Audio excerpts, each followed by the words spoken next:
I'm already full for Labor Day. I got up at 5 o'clock this morning and started sending cancellation emails just to let them know. The small island community has a population of roughly 800 people.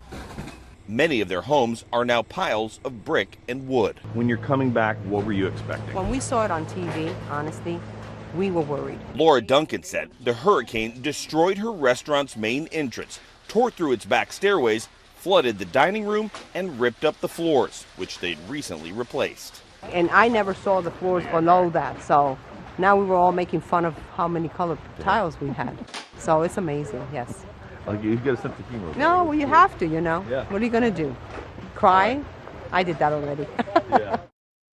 The good news is that power is back on in Cedar Key, Florida. At its peak, about 250,000 Floridians were without power, but line crews have been working fast and non-stop, and that number is now well below 100,000 customers without power. Omar Villafranca, Cedar Key, Florida. Firefighters are responding to a vegetation fire in northern San Luis Obispo County.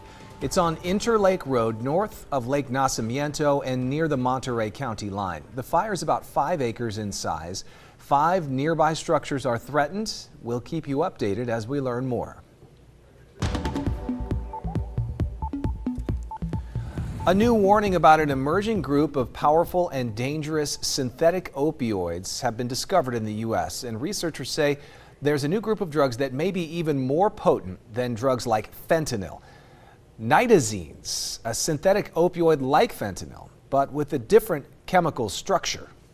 They're just much more potent, meaning that someone may not know that these chemicals exist and they use the same amount of a drug that they've always used and they have an unintended worse effect. Fentanyl has been involved in more than 2/3 of all overdose deaths in the U.S., up to 50 times stronger than heroin and 100 times stronger than morphine. The new opioid appears to be even more potent. In a study published by JAMA Network Open, nitazines may be associated with an increased risk and rate of cardiac arrest when people overdose. Sobering statistics to share with you about local overdose cases. This graphic next to me shows a rise in fatal overdoses throughout Santa Barbara County. Since 2020, the county sheriff's office has seen a year-to-year increase in fatal overdoses. Last year, there were 168. 115 of those were related to fentanyl.